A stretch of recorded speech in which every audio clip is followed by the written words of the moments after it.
Ating balitang entertainment. Ibinahagi nga ng aktor na si Ronnie Alonte ang proposal niya kay Loisa Andalio.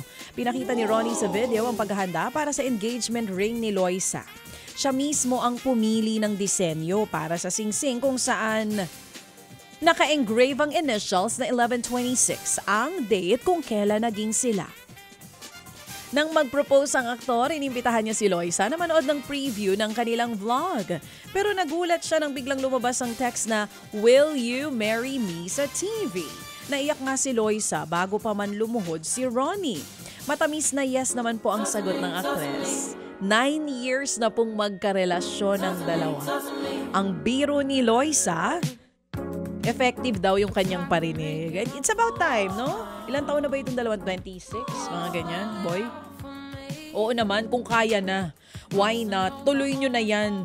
Oo. Pero ito pa mga kapatid, sa iba pang balita, ibinahagi naman po ni Coco Martin ang ilang aral na natutunan niya sa kanyang 40s. Noong November 1 ang ipagdiwang po ni Coco Martin ang kanyang 44th birthday, mas naging kalmado siya ngayon at natutunan niya raw na palagpasin ang mga maliliit na bagay.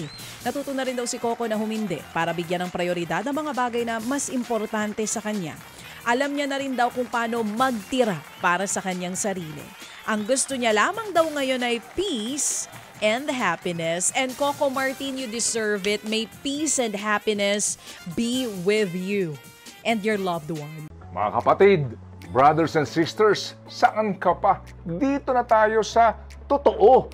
Dito na tayo sa True FM. Mga kapatid, mag-subscribe and follow po kayo sa social media accounts ng True Network PH. Yan po kami, hanapin nyo lang True Network PH, Facebook, Instagram, YouTube, TikTok, and podcast.